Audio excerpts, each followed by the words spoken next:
بسم اللہ الرحمن الرحیم۔ السلام علیکم رحمۃ اللہ وبرکاتہ۔ ایک اللہ والے بزرگ کا قصہ ہے۔ ایک بزرگ حج کے سفر پر گئے تھے۔ جب وہ ایک جگہ سے گزر رہے تھے، ان کے ہاتھ میں ایک تھیلا تھا، اس میں کچھ پیسے تھے۔ اچانک ایک چور ان کے ہاتھ سے تھیلا چھین کر بھاگ گیا۔ جب چور کافی دور نکل گیا، تب اچانک اس کی آنکھوں کی روشنی ختم ہو گئی۔ آنکھوں کی روشنی جاتے دیکھ کر اس چور نے رونا شروع کر دیا۔ جب لوگوں نے چور سے پوچھا، بھائی کیا ہوا، تو وہ کہنے لگا میں نے ایک آدمی کا تھیلا چھینا ہے، وہ کوئی بڑا اللہ کا قریبی بندہ لگتا ہے۔ میری آنکھوں کی روشنی چلی گئی، خدا کے لیے مجھے اس کے پاس پہنچا دو تاکہ میں اس سے معافی مانگ سکوں۔ جب لوگوں نے پوچھا کہ یہ قصہ کہاں پیش آیا، تو کہنے لگا فلاں نائی کی دکان کے قریب پیش آیا۔ لوگ اس کو اس دکان پر لے گئے اور نائی سے پوچھا کہ اس طرح کا کوئی آدمی یہاں سے گزرا ہے، آپ اسے جانتے ہو؟ اس نے کہا مجھے اس کا گھر تو پتہ نہیں، ہاں اگر نماز کے لیے وہ آتے جاتے رہتے ہیں، اگلی نماز کے لیے پھر آئیں گے۔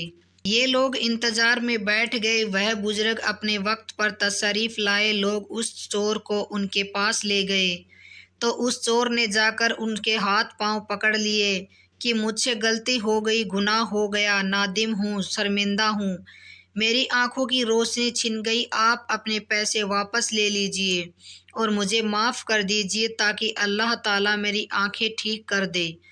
وہ بزرگ کہنے لگے کہ میں نے تو تجھے پہلے ہی معاف کر دیا ہے۔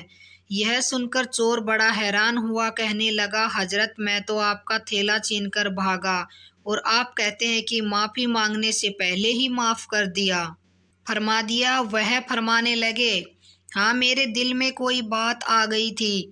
فرمانے لگے میں نے ایک حدیث پڑھی جس میں نبی اکرم صلی اللہ تعالیٰ علیہ وسلم نے فرمایا کہ قیامت کے دن جب میری امت کا حساب پیش کیا جائے گا تو میں اس وقت تک میزان کے قریب رہوں گا جب تک میرے آخری امتی کا فیصلہ نہیں ہو جاتا۔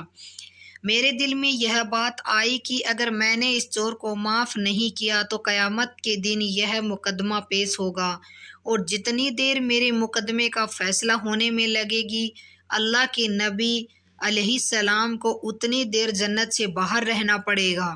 اس لیے میں نے معاف کر دیا کہ نہ تو مقدمہ پیش ہوگا، نہ ہی میرے محبوب کو جنت میں جانے میں دیر لگے گی، وہ جلد جنت میں تشریف لے آئیں گے۔